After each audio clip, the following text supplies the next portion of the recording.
Friend, picture ta. Yes, kana. Wow. Mura mag-maot niya akong picture kanay. Palihog delete anyway. I-delete ra ko ani nga picture kay murag dako og tiyan dira. Yung kana ayaw nang kanang gatubang ayaw po nag-i-post kay klaro kay akong ilong diha nga dako akong ilong. Kana lang naka side view gamay mo lang na i-post dayon. Ayaw po lang murag dako akong tiyan di kay makuan. Maklaro akong tiyan. Yun i-emphasize akong kuan bagong alot. Kanang maklaro akong bagong alot kay hindi to bagong alot. Mo kana mostly. Mo na nang ginabuhat nato. Bagong picture taking ta. Sige lang click, sige click pag abot sa balay. Ato na siyang iskanon. Pilian nato sa mga nindot nato. Kato lang nindot mo to tong i-post. Ano man? We want appreciation.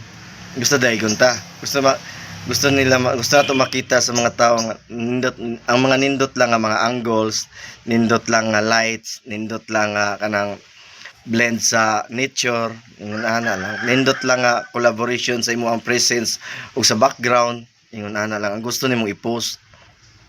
Pero giingon diri sa Proverbs 27:2, mao'y padayga kanimo ang ubang tawo o ang mga dumuduong bahinuon apan ayaw pag-unay o pagdayeg sa imo ang kaugalingon. Wow.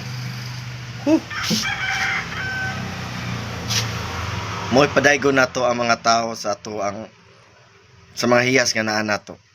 We are talking of physical lang tong ganiha, gatok lang dato bahig physical.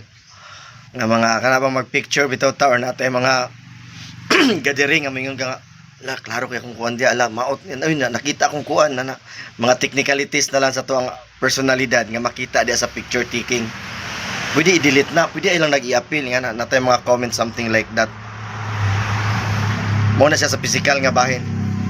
We want to see the good side of our physical. We want to see the good angles, the good shots nga buhaton sa kamera sa tuang kaugalingon.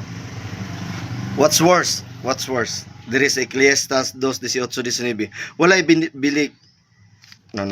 There is Isaiah 29:15-16.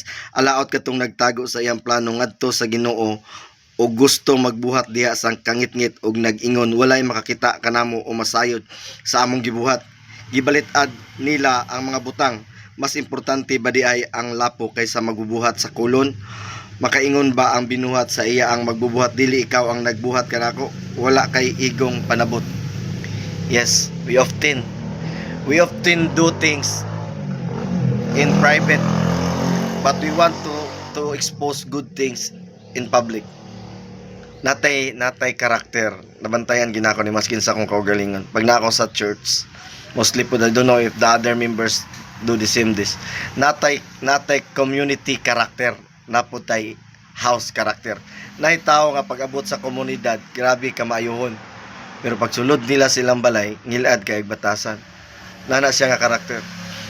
Nay mga tao nga when it comes to public pag maghatag they want to see that maghihatagon sila but in private dili sad sila ingon ana ka generous napoy tao nga kanang gusto lang yun nila ipakita in public nga maayong tao sila but in private in hidden part of their heart they're not that good and God sees that. You can't walay malilong sa magbubuhat sa kulon. You cannot see in private that dili ni makita ni Lord. Dili ni makita ni Lord, di ba? Atong gi-mention gini Permir is kadto lang tong physical nga bahay nga gusto ta makita ta physical, gusto ta gadaygon by physical or it could be in our character. But what's worse is kanang magbuhat tag mga butang labi na diri lang sa tong utok ginabuhat ang mga sala ba we are keep imagining things nga sala sa tong utok and that's very very private kaya nakabalo ana ikaw ra og ang Ginoo and at this moment kung nakakita ka ni nga video it's not an accident nga nakakita ka ni nga video it's a time for you to surrender that sin kabaw ka nga lisod na Kabaw ba kung sa nakalisod mo surrender ang mga butang ang mga ambition nga naa sa imong nahuna, tag-as sa mga ambisyon. It could be lustful, mga hiyas nga malaway, or ambisyon. It could be anything that is hidden in your mind that is sinful. Sakit siya. Lisod ang breaking ana nga naman. You have to break. Kung isa ka figurin or isa ka kanang usa ka butang, gubon ka, i-broke ka, panalitan kulon ka, gubon ka utro sa magkukulon. Yun is shape kaniya og utro. Do you grabe na ka painful ba? Can you examine how painful it is? Bukon imo ambition from that high level of ambition, himuon na lang niyang enough for you. From that level of addiction, paitan drug addict ka, or addict kag ilimnon, or addict kag sigarilyo, sugal, or babae addict ka na din. Yan ang bukon na nga aspects sa imong kagalingon din. I-mold ka niya utro. Grabe na kasakit ba. I've been to that. Grabe na kasakit ba. Karang from mansion nga pangandoy, mahimo na lang bahay kubo. From hammer nga pangandoy, mahimo na lang malipay na lang kang naibay. Na-appreciate nimo ang bike. That's painful, but as time goes by, masabta nimo na that it's all for your good. And God knows the best for you because siya man ang magkukulon, di ba? We have to trust to the Lord. Never boast yourself to the people. It could be physical or in the inner side of yours. Never boast that. Never boast your physical, and never hide something critical, technical sin in your inner part.